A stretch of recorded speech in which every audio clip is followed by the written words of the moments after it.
Hello student, good morning. Standard 10 subject Hindi. विद्यार्थी मित्रों, अगले वीडियो पीरियड में हम लोगों ने समास, दो तीन समास की चर्चा की। उसमें सबसे पहले है द्वंद्व समास, दूसरा है द्विगु और तीसरा है तत्पुरुष समास। विद्यार्थी मित्रों, एक बार फिर से मैं रिवीजन करना चाहती हूँ कि द्वंद्व समास में दो शब्दों की जोड़ी, मतलब दो नाम पदों की जोड़ी, और जिसको अलग करने के लिए, जिसका विग्रह करने के लिए और अथवा या जैसे समुच्चय बोधक अवयव का प्रयोग किया जाता है और उसे द्वंद्व समास कहते हैं। उसी प्रकार जैसे उदाहरण देती हूँ, जिस प्रकार राम लक्ष्मण, राम और लक्ष्मण, सीता गीता, सीता और गीता, शुभ अशुभ, शुभ या अशुभ, लाभ अलाभ, लाभ या अलाभ, लाभ गैरलाभ, लाभ या गैरलाभ। तो इस प्रकार हम लोगों ने उस दिन द्वंद्व समास की चर्चा की। दूसरा है द्विगु समास। द्विगु समास में हम जानते हैं कि जिस समास के अंदर सबसे पहला पद संख्यावाचक होता है उसे द्विगु समास कहते हैं। जिस समास में सबसे पहला पद संख्यावाचक होता है उसे द्विगु समास कहते हैं। देखो विद्यार्थी मित्रों, यहाँ पर उदाहरण भी है, मैंने आपको उदाहरण भी दिखाए थे। जैसे चौराहा, चौराहा, चौ यानी कि चार, चार राहों का समूह चौराहा। उसी प्रकार पंचवटी, पांच वृक्षों का, वट यानी कि वृक्ष, पांच वट, वट यानी कि वट वृक्ष, वटगद का पेड़ आता है, वट का वृक्ष, पांच वटों का समूह। तीसरा है षडरस, छह रसों का समूह। चौथा है अष्ट धातु, आठ धातुओं का समूह।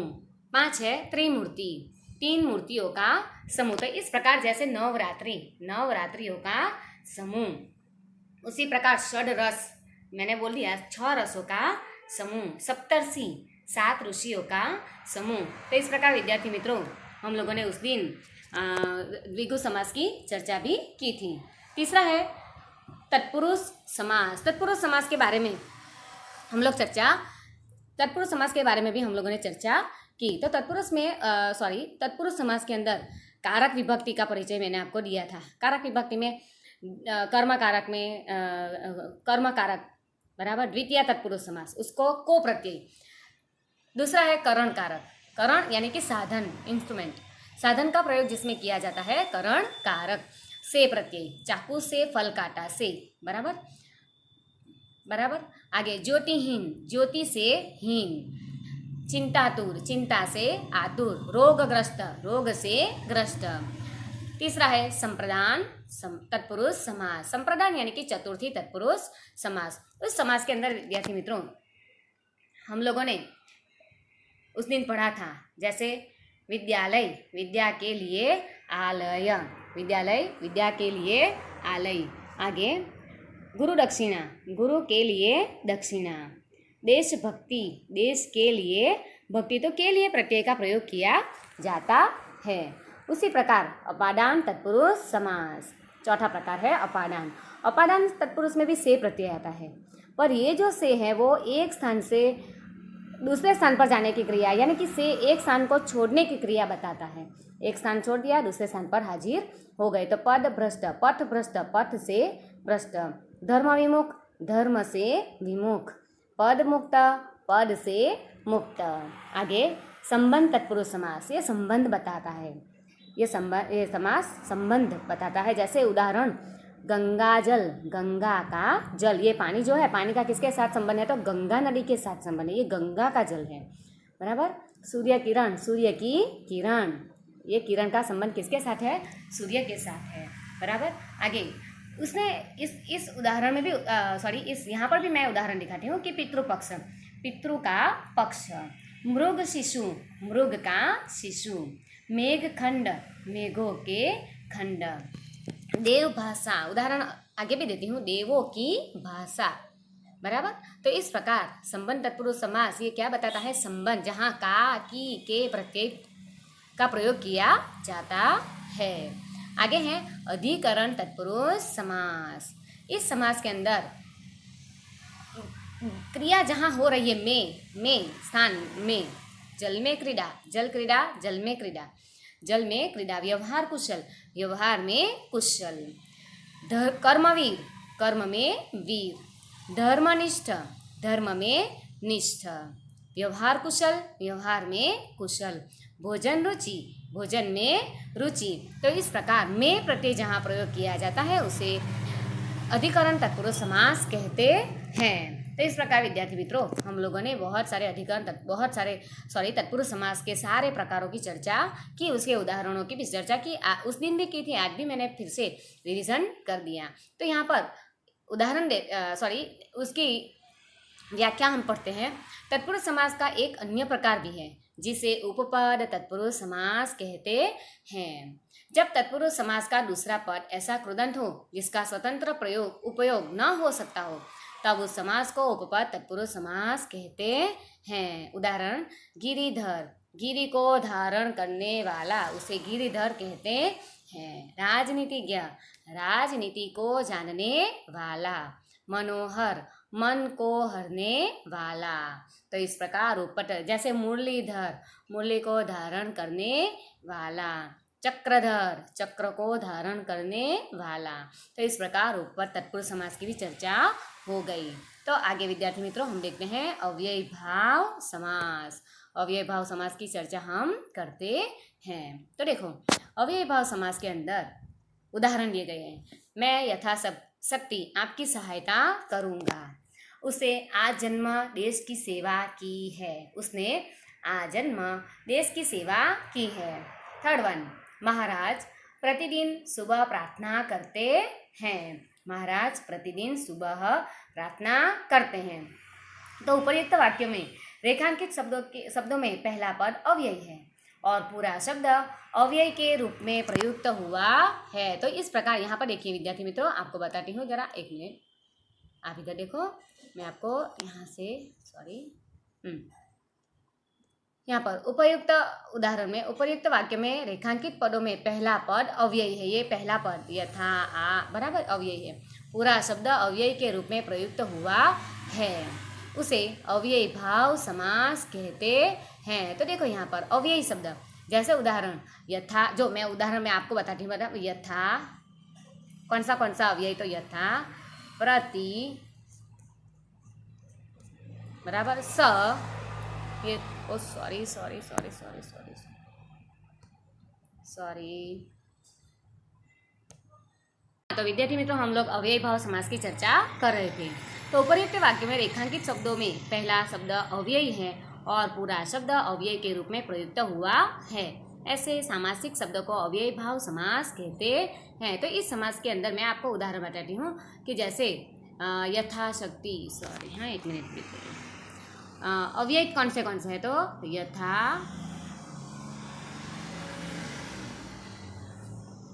यथा, प्रति, ओके, यथा प्रति स आ बराबर तो ये और पर, ये भी एक अव्ययी है। तो यथा प्रति स आ पर, ये अव्ययी है जो शब्द के आगे लगते हैं और शब्द के आगे ये लगाए जाते हैं, जिसकी वजह से उसे उपपद अव्ययी भाव समास कहते हैं। जैसे यथाशक्ति, हम पहला लिखेंगे यथाशक्ति, यथाशक्ति, यथा भक्ति, यथा भक्ति, यथामति, यथार्थ। फिर से बोलती हूँ, यथाशक्ति, यथा भक्ति, यथामति, यथार्थ, बराबर सबके आगे यथा लगा। दूसरा है प्रति, प्रति अव्यय के उदाहरण है प्रतिदिन, प्रतिवर्ष, प्रतिपल, प्रतिक्षण, बराबर प्रत्येक, ये सब प्रति शब्द के अव्यय है। तीसरा है सविस्मय, सहर्षम, सरोष, सक्रोध, बराबर। तो ये है प्रत्यय आगे लगने से अव्ययी भाव समास बनता है। आ शब्द के ऊपर से आजन्म, आमरण, आजीवन, ये आ शब्द के ऊपर से अव्ययी है। पर के ऊपर से परोक्ष, आंखों के पीछे, हमारी आंखों के पीछे, परोक्ष, बराबर। तो इस प्रकार इसे अव्ययी भाव समास कहते हैं। तो आगे देखते हैं, हिंदी में संज्ञा की द्विरुक्ति होने पर भी अव्ययी भाव समास बनता है। द्विरुक्ति यानी दो बार संज्ञा रिपीट होती है, उसे भी अव्ययी भाव समास कहते हैं। जैसे उदाहरण यहाँ पर दिया है रोम रोम, बराबर। इधर क्या है उदाहरण, रोम रोम, इधर उदाहरण है रोम रोम। दिन दिन, घर घर आदि, तो इसे भी अव्ययी भाव समास कहते हैं। जैसे दिन दिन, वर्ष वर्ष, क्षण क्षण, रोम रोम, घर घर, इसे भी अव्ययी भाव समास कहते हैं। आगे देते हैं विद्यार्थी मित्रों हम लोग। हाँ, तो विद्यार्थी मित्रों थोड़े दूसरे उदाहरण भी दिए गए हैं। जैसे यथाशक्ति, शक्ति के अनुसार, यहाँ पर यथा अव्यय का प्रयोग किया गया है। देखो आप, बराबर आप देखिए यहाँ पर, हाँ यहाँ पर यथाशक्ति, यथा अव्यय कौन सा है तो यथा। आ जन्म, आ यहाँ पर कौन सा अव्यय है तो आ। प्रतिदिन, प्रत्येक दिन, प्रति अव्यय लगा है। रोम रोम, प्रत्येक रोम, रोम रोम, प्रत्येक रोम। दिन दिन, प्रत्येक दिन, तो प्रति अव्यय लगा है। तो इस प्रकार इसे अव्ययी भाव समास कहते हैं। देखो फिर से यथा, आ, प्रति, बराबर फिर शब्द की द्विरुक्ति हुई है, तो ऐसे समास को अव्ययी भाव समास कहते हैं। आगे देखते हैं, थोड़े बहुत उदाहरण दूसरे भी दिए गए हैं, वो भी हम देखते हैं। फर्स्ट वन में यथा विधि, विधि के अनुसार। दूसरा है यथामति, मति के अनुसार। तीसरा है यथार्थ, अर्थ के अनुसार। चौथा है प्रतिक्षण, प्रत्येक क्षण, यहाँ पर प्रति अव्यय है, यथा यथा यथा प्रति। पांचवा है प्रतिवर्ष, प्रत्येक वर्ष। सिक्स्थ वन आमरण, मरण तक, आ अव्यय लगा है। प्रत्यक्ष, आँखों के सामने, प्रति अव्यय लगा है। परोक्ष, आँखों से पर, तो यहाँ पर कौन सा अव्यय है तो आँखों से पर अव्यय लगा है। तो इस प्रकार जिस समास में, फिर से उदाहरण फिर से आपको बता देती हूँ, जिस समास में यथा, प्रति, सब, आ, वी जैसे अव्ययों का प्रयोग किया जाता है और ऐसे अव्ययों को अव्ययी शब्द की शुरुआत में लगते हैं, उसे अव्ययी भाव समास कहते हैं। और जिस समास में शब्द की द्विरुक्ति होती है उसे भी अव्ययी भाव समास कहते हैं। तो इस प्रकार हमारा ये अव्ययी भाव समास पूरा हुआ। अब हम दूसरा समास लेते हैं जिसका नाम है कर्मधारय समास, जिसका नाम है कर्मधारय समास। देखो विद्यार्थी मित्रों, आपको कर्मधारय समास ये रहा, ओके। यहाँ पर हम कर्मधारय समास लेते हैं। देखो एक मिनट, कर्मधारय समास। तो कर्मधारय समास में एकदम सिंपल बता देती हूँ कि जिस समास में सबसे पहला पद विशेषण होता है और दूसरा पद विशेष्य होता है। फिर से बोलती हूँ, जिस समास में दो पद होते हैं उसमें पहला पद विशेषण होता है और दूसरा पद विशेष्य होता है, उसे कर्मधारय समास कहते हैं। और फिर से बोलती हूँ, जिस समास में दो पद होते हैं उसमें पहला पद विशेषण होता है और दूसरा पद विशेष्य होता है। पहला पद दूसरे पद की विशेषता बताता है, उसे कर्मधारय समास कहते हैं। उदाहरण देखते हैं विद्यार्थी मित्रों। जैसे कालिदास महाकवि थे, फर्स्ट वन कालिदास महाकवि थे, इसके अंदर हम लोग कौन से एक महाकवि शब्द के नीचे अंडरलाइन दी है। महाकवि, महान कवि, महाकवि समास का विग्रह करेंगे तो महान कवि, कवि कैसे हैं तो महान, कवि की विशेषता है वो महान है। शर्मा जी बड़े सज्जन है, दूसरा उदाहरण सज्जन, दूसरे उदाहरण में सज्जन शब्द दिया है। जन कैसा है तो सद, अच्छा, जन कैसा है तो सद, सद यानी कि अच्छा, सज्जन। शर्मा जी की विशेषता ये है कि वो सज्जन है, बराबर, ये विशेषण है सज्जन, जन यानी मनुष्य, सज्जन। तीसरा उदाहरण देखते हैं। चलते चलते सीता के चरण कमल मुरझा गए, चलते चलते सीता के चरण कमल मुरझा गए, चरण कमल। अब यहाँ पर दूसरा भी है, चरण कमल, हमारा सीता के चरण कोई कमल के फूल नहीं थे, लेकिन यहाँ पर सीता के चरणों को कमल के फूल के साथ सरखाया गया है, तुलना की गई है, कंपेयर की गई है।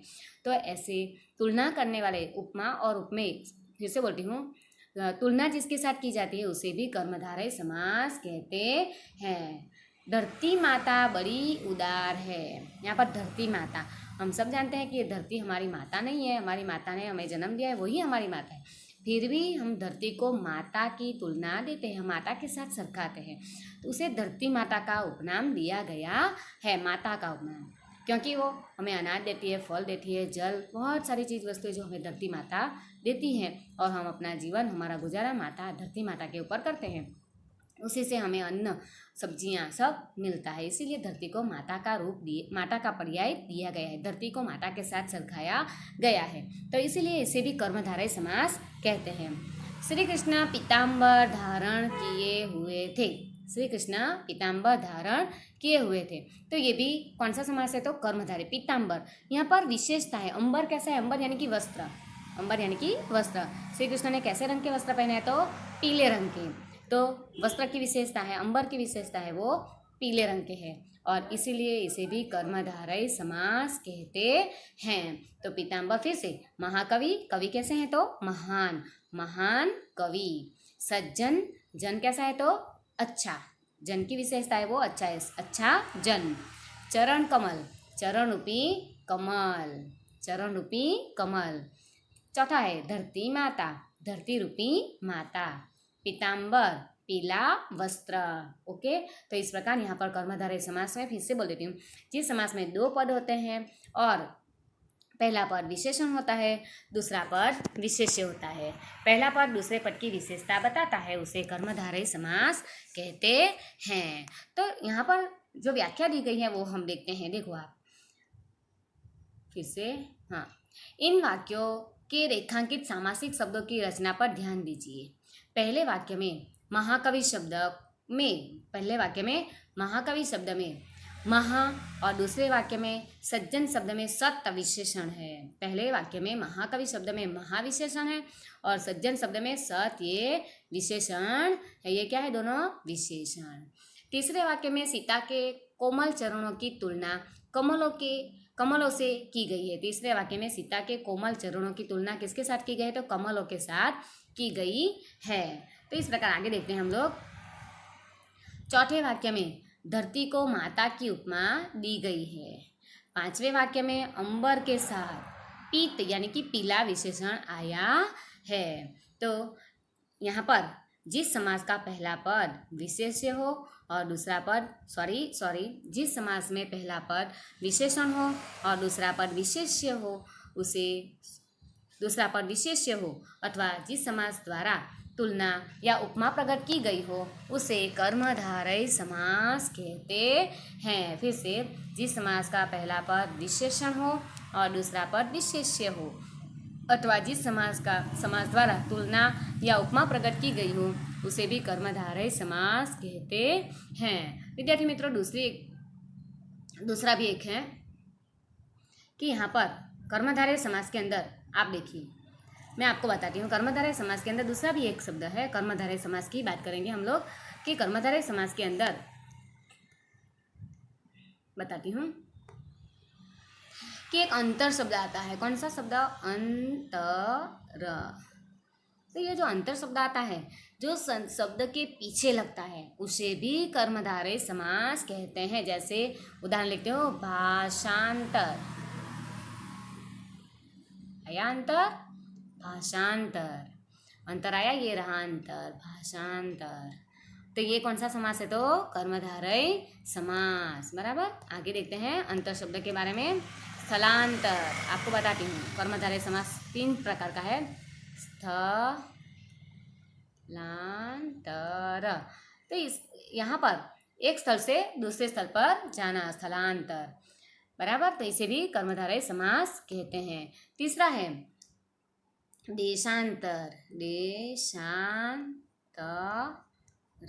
ओके, ये रहा। फिर समयांतर, देखो इन सब के अंदर अंतर शब्द आता है।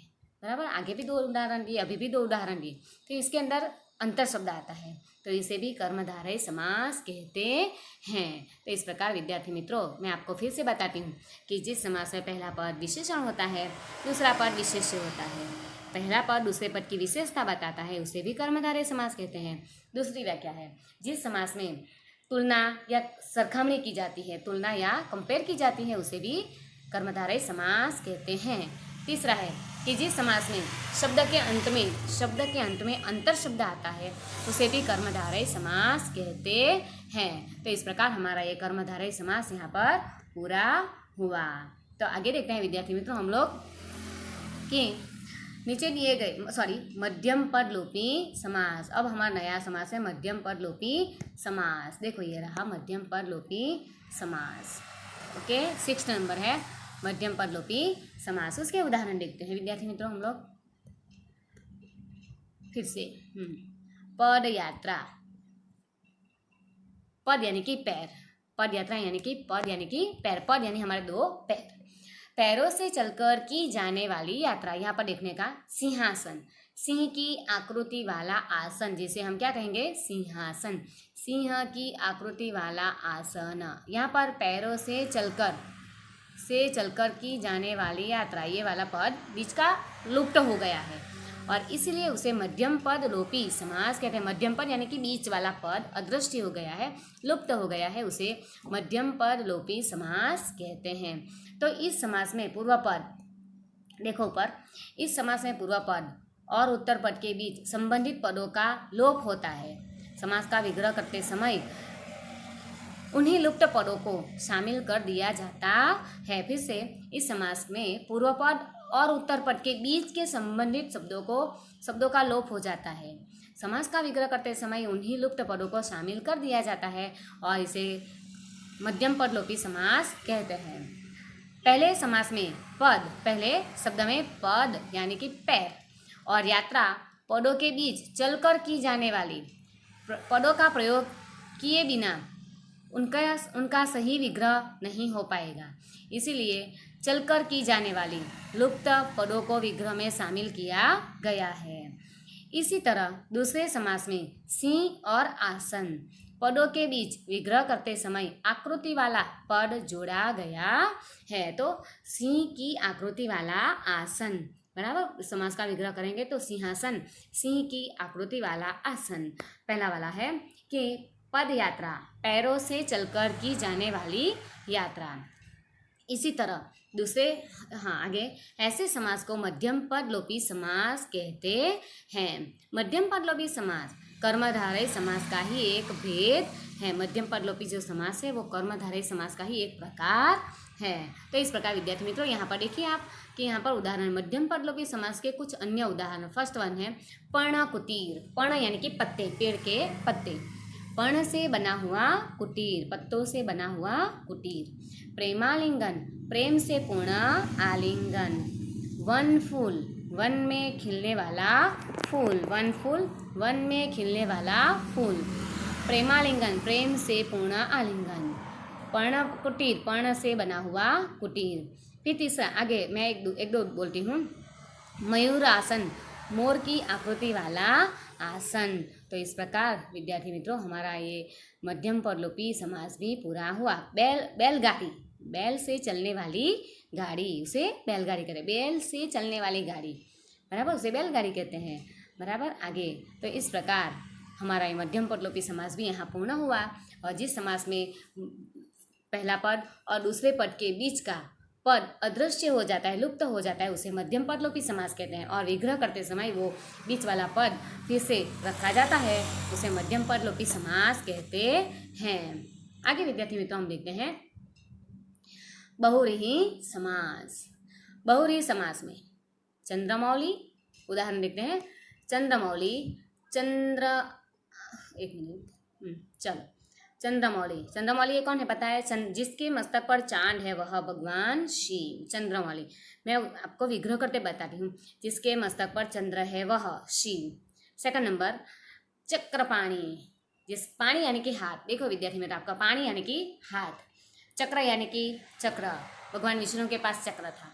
जिसके हाथ में चक्र है वह कौन? तो भगवान विष्णु। थर्ड वन, वह सुंदर तो है ही, सुशीला भी है। सुंदर तो है ही, सुशीला भी है। तो यहाँ पर इसका विग्रह करेंगे सुशीला, जिसका सील अच्छा है वह, उसे ही सुशीला कहते हैं। दूसरे को हम सुशीला नहीं कह सकते हैं। मैं अपने काम में दत्तचित्त हो गया। दत्तचित्त, दत्तचित्त, जो दत्तचित्त है वह, बराबर। पीताम्बर, पीताम्बर, पीला, जिसका पीताम्बर, वाक्य पढ़ती हूँ। भगवान पीताम्बर ने द्रौपदी की पुकार सुन ली। भगवान पीताम्बर ने द्रौपदी की पुकार सुन ली। पीताम्बर किसको? जिसने पीला वस्त्र पहना है वह। तो यहाँ पर व्याख्या हम देखते हैं विद्यार्थी मित्रों। पहले वाक्य में चंद्रमौली शब्द का अर्थ है चंद्र है मौली मस्तक पर जिसके वह। मैं सिंपल बताएं आपको, जिसके मस्तक पर चंद्र है वह, तो चंद्र है मौली यानी कि चंद्र है मस्तक पर जिसके वह, तो भगवान शिव। यह सामासिक शब्द भगवान शिव का निर्देश करता है। यह सामासिक शब्द किसका निर्देश करता है, तो भगवान शिव का निर्देश करता है। बराबर, आगे देखते हैं। ये भगवान शिव का निर्देश करता है। यह सामासिक शब्द किसका निर्देश करता है, तो भगवान शिव का। दूसरे वाक्य में चक्रपाणी शब्द का अर्थ है चक्र है पाणी यानी कि हाथ में जिसके वह। दूसरे वाक्य में चक्रपाणी शब्द का विग्रह क्या होगा, चक्र है जिसके हाथ में वह। यह सामासिक शब्द श्री कृष्ण की ओर संकेत करता है। ये सामासिक शब्द श्री कृष्ण भी चक्रधर है, चक्र धारण करते हैं। आगे तीसरे वाक्य में सुशीला शब्द का अर्थ है अच्छा है शील जिसका वह स्त्री। जिसका चरित्र अच्छा है, जिसका शील अच्छा है वह स्त्री। बराबर, ये विग्रह उसका है सुशीला का, ये शब्द का विग्रह ये वाला है। यह सामासिक शब्द वाक्य में निर्दिष्ट सुंदर स्त्री की विशेषता बताता है। यह सामासिक शब्द क्या बता रहा है, वाक्य में निर्दिष्ट सुंदर स्त्री की विशेषता बताता है। चौथे वाक्य में दत्तचित्त का अर्थ है दत्त है चित्त जिसका वह। दत्त है चित्त जिसका वह, अर्थात जिसने काम में अपना चित्त लगा दिया है वह। यह सामासिक शब्द सर्वनाम में मैं की विशेषता बताता, सर्वनाम किसकी, मैं की विशेषता बताता है, दत्त चित्त। यह सामासिक शब्द सर्वनाम मैं की विशेषता बताता है। तो इस प्रकार दत्त है चित्त जिसका वह, अर्थात जिसने काम में अपना चित्त लगा दिया है वह। आगे उसके लिए हम दत्तचित्त शब्द विशेषण प्रयोग कर सकते हैं। पांचवें वाक्य में देखो 51, पांचवें वाक्य में पीताम्बर शब्द का अर्थ है पीताम्बर, पीला है अंबर यानी कि वस्त्र जिसका वह। पीला है वस्त्र जिसका वह, अर्थात श्री कृष्ण अर्थात विष्णु जिसका वस्त्र पीला है वह, उसे पीताम्बर कहते हैं। तो इस प्रकार विद्यार्थी मित्रों हम आगे देखते हैं, अलग अलग दूसरे उदाहरण भी देखेंगे। नेक्स्ट उदाहरण देखते हैं विद्यार्थी मित्रों। यहाँ से हम लोग देखो आप पीताम्बर धारण करते हैं, श्री कृष्ण पीताम्बर धारण करते हैं, इसीलिए पीताम्बर यानी पीताम्बर सामासिक शब्द श्री कृष्ण या विष्णु का वाचक है। इन सामासिक शब्दों में पहले या दूसरे किसी पद का प्राधान्य नहीं है, किंतु पूरा समास किसी अन्य की ओर संकेत करता है। जिस समास में, फिर से, इन सामासिक शब्दों में पहले या दूसरे किसी पद का प्राधान्य नहीं है, किंतु पूरा समास किसी अन्य की ओर संकेत करता है। जिस समास में कोई भी पद प्रधान नहीं होता और जो पद अपने पदों से भिन्न किसी संज्ञा की विशेषता सूचित करता है उसे बहुव्रीहि समास कहते हैं। सिंपल भाषा में मैं बता दूं कि जिस समास में दो पद होते हैं, कोई भी पद प्रधान नहीं होता है और जो अपने पदों से भिन्न किसी संज्ञा को सूचित करता है, यानी कि अपने दोनों पद अपना अर्थ छोड़कर किसी तीसरे अर्थ को ही बताते हैं, उसे बहुव्रीहि समास कहते हैं। अब दोनों पद अपना अर्थ छोड़ देते हैं और किसी तीसरे व्यक्ति की ओर निर्देश करते हैं, उसे भी बहुव्रीहि समास कहते हैं। जैसे दशानन, मैं आपको बताती हूँ एक सिंपल उदाहरण। दशानन, 10 उदाहरण देती हूँ। दशानन, अब ये दशानन शब्द आप लोग देखते हैं तो इससे हमें क्या सूचित होता है कि ये दशानन यानी कौन, तो रावण। तो 10 आनन, ये 10 बराबर, और आनन यानी कि मुख, जिसके 10 मस्तक है वह, आनन मुख मस्तक। तो जिसके 10 मस्तक है वह यानी कि रावण। 10 और आनन, 10 और ये आनन अपना अर्थ छोड़ देते हैं और रावण के नाम को सूचित करते हैं, जिसका विग्रह है जिसके 10 मस्तक है वह। आगे तो इस प्रकार हम उदाहरण दिए। तो बहुव्रीहि समास के कुछ अन्य उदाहरण, जैसे दीर्घायु, दीर्घ है यानी कि लंबी है आयु जिसकी वह, उसे दीर्घायु कहते हैं। 4 पाई, 4 है पाए जिसके वह। प्रज्ञा चक्षु, प्रज्ञा है चक्षु जिसका वह, प्रज्ञा यानी कि बुद्धि, प्रज्ञा है चक्षु जिसका वह, जैसे अंध व्यक्ति होते हैं उसको प्रज्ञा चक्षु भी कहा जाता है। अल्पमति, अल्प है मति जिसकी वह। नेक्स्ट वन, गजानन, गज हाथी के आनन, मुख के समान आनन है जिसका वह, हाथी के समान मुख है जिसका वह। तो इस प्रकार महत्वपूर्ण समासों और उनके प्रकार, महत्वपूर्ण समास और उनके प्रकार, जैसे सत्यव्रत, बहुव्रीहि समास। सत्यव्रत कौन सा समास है? बहुव्रीहि समास। सत्य है व्रत जिसका वह। घनश्याम, श्याम काला, और घन यानी कि बादल, बादल कैसे है? तो काले रंग के है। कौन सा समास? कर्मधारय समास। मदमाता, तत्पुरुष समास। मनोहर, उपपद तत्पुरुष समास। मन को हरने वाला, मनोहर यानी कि मन को हरने वाला, उपपद तत्पुरुष समास। नेक्स्ट वन, उदाहरण, अवनी अंबर, अवनी अंबर यानी कि धरती और आकाश। अवनी यानी कि धरती, अंबर यानी कि आकाश, द्वंद्व समास। गंगा जल, गंगा का जल, तत्पुरुष समास। नेक्स्ट वन, स्वर्ग अपवर्ग, स्वर्ग और अपवर्ग, कौन सा समास? द्वंद्व समास। महारथी, देखो यहाँ महानता की विशेषता है, रथी कैसा है? तो महान, बराबर। तो ये कौन सा समास? तो कर्मधारय समास। कज्जल पूता, कज्जल से, काजल से पुता हुआ, तत्पुरुष समास। श्रम रथ, श्रम से रथ, तत्पुरुष समास। स्वर्ग सुख, स्वर्ग का सुख, तत्पुरुष समास, बराबर। आगे देखते हैं, मंदिर मस्जिद, मंदिर और मस्जिद, द्वंद्व समास। नेक्स्ट वन, खून पसीना, खून और पसीना, द्वंद्व समास। विद्याधर, विद्या को धारण करने वाला, विद्याधर, ये भी उपपद तत्पुरुष समास। आगे देखते हैं, गिरिधारी, उपपद तत्पुरुष समास। ब्रह्मलेख, ब्रह्म का लेख, ये भी उपपद तत्पुरुष समास। क्षयग्रस्त, क्षय से ग्रस्त, उपपद तत्पुरुष समास। सॉरी, क्षयग्रस्त तत्पुरुष समास, क्षय से ग्रस्त से तत्पुरुष समास। आगे देखते हैं, महावन, महान वन, कौन सा समास? तो कर्मधारय समास। अतिथि देव, कर्मधारय समास। आजीवन, अव्यय भाव समास, आ अव्यय लगा है इसीलिए आ अव्यय लगा है। सुख दुख, द्वंद्व समास। गगनचुंबी, उपपद तत्पुरुष, गगन को चूमने वाला, उपपद तत्पुरुष समास। दुवन्नी, दो आनों का समूह, द्विगु समास। महानगर, कर्मधारय समास, नगर कैसा है? तो महान। कर कमल, कर्मधारय समास। नेक्स्ट वन, महात्मा, महात्मा यहाँ पर बहुरी लिखा है लेकिन आत्मा कैसा है? तो महान, ये कर्मधारय समास। महान है आत्मा जिसकी वह, ऐसा भी चलता है, महात्मा उसे कहते हैं। महान है आत्मा जिसकी वह, यहाँ कर्मधारय भी आता है और बहुरी भी आता है। कमल, कमल नयन, कर्मधारय समास। जिसके आँख, जिसके नेत्र कमल के जैसे है वह कमल रूपी, आगे कमल की, सॉरी, नयन की तुलना कमल के साथ की गई है। परदेश, देश कैसा है? तो पर, कर्मधारय समास। बेचैन, बहुव्रीहि समास, जिसको चैन नहीं है वह, ऐसा कहा जाएगा। फिर गृह स्वामी, तत्पुरुष, गृह की स्वामी, गृह का स्वामी, तत्पुरुष समास।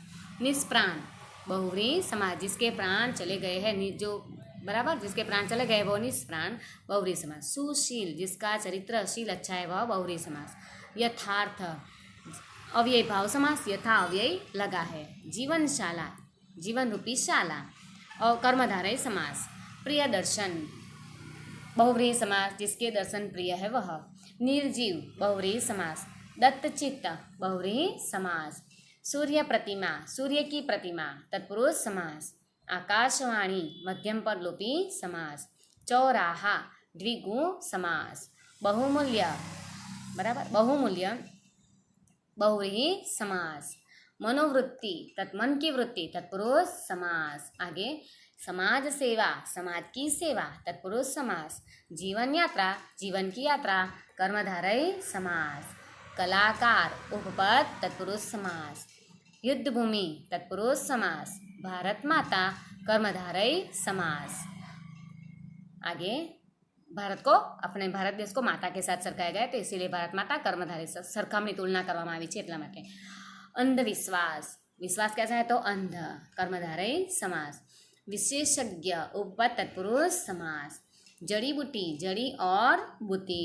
तो इस प्रकार हम लोगों ने सब उदाहरण देख लिए हैं. तो विद्यार्थी मित्रों, आपको एग्जाम में 2 मार्क के 2 समास पूछे जाएंगे.